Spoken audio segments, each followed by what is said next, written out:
India जो है fourth largest economy बना है और इसके पीछे मैं तीन मुख्य कारण पाता हूं। जो पहला कारण है, जो भारत सरकार की नीतियां पिछले 10 साल में आपने देखी होंगी, और उसमें से भी खासकर जो मेक इन इंडिया की नीति है। मेक इन इंडिया की नीति से क्या हुआ कि बहुत सी चीजें हम पहले इंपोर्ट करते थे। डिफेंस को ही देख लीजिए, एक बहुत बड़ा अमाउंट रक्षा बजट में जाता था और वो बाहर के देशों से हम परचेज करते थे, तो वो उधर जाता था। अब हम मेक इन इंडिया से हमारे यहाँ प्रोडक्शन भी बढ़ा और विदेशी मुद्रा का, जो डॉलर का जो बाहर जाना था, वो भी रुक गया।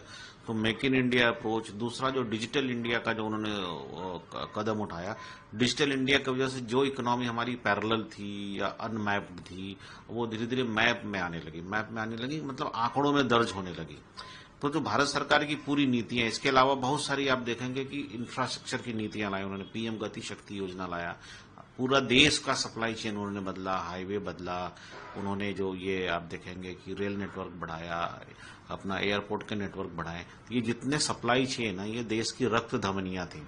पहले क्या था, इन रक्त धमनियों में ब्लॉकेज था, तो विकास रूपी जो रक्त है, वो पूरी तरह से समान रूप से वितरण नहीं हो पाता था।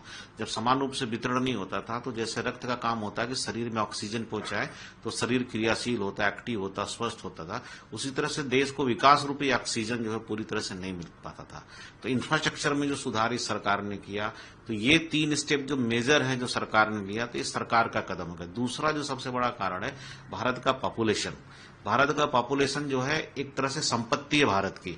उतनी चीजें तो उनके लिए आपको बनानी ही बनानी है, उनके खपत के लिए और उनके जो है उनके सर्वाइवल के लिए। तो जो भारत की आबादी है, वो अपने आप में एक शक्ति हुई, उसके खपत के लिए प्रोडक्शन, सर्विस, सारी चीजें होंगी। दूसरा है प्रोडक्टिव आबादी है। आप देखेंगे जो एज ग्रुप है इस पॉपुलेशन का, वो प्रोडक्टिव आबादी, यानी उससे उत्पादन बढ़ने के चांसेस ज्यादा है और उत्पादन बढ़ रहा है। तो दूसरा कारण जो है भारत की आबादी। तीसरा जो कारण है भारत का ग्रोथ रेट। इंडिया जो है सबसे फास्टेस्ट ग्रोइंग इकोनॉमी है। अगर आप देखेंगे, हम जापान को पीछे छोड़े हैं, तो जापान का पॉपुलेशन और ग्रोथ रेट और इंडिया का पॉपुलेशन और ग्रोथ रेट, तो टोटल बेसिस पर आप देखेंगे तो भारत का रिजल्ट हमेशा से ज्यादा आएगा। यानी जापान को पीछे जाना ही जाना था। अगर इसके आगे जर्मनी है, तो जर्मनी भी आप देखेंगे 1 से 1.5 साल के अंदर जो है जर्मनी भी पीछे चला जाएगा, क्योंकि भारत का जो जीडीपी है, उसका जो पॉपुलेशन है और जो ग्रोथ रेट, अगर उसको मल्टीप्लाई करेंगे तो बहुत जल्दी जर्मनी को हम क्रॉस कर जाएंगे।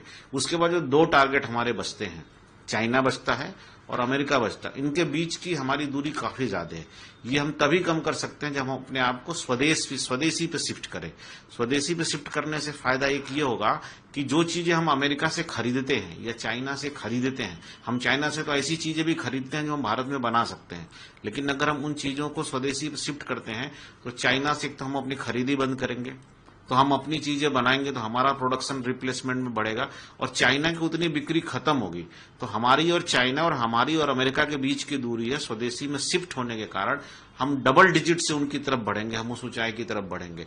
तो भारत को तो जर्मनी को क्रॉस करना आसान है, लेकिन चाइना और अमेरिका को हम तभी क्रॉस कर सकते हैं जब हम स्वदेशी पे शिफ्ट हों।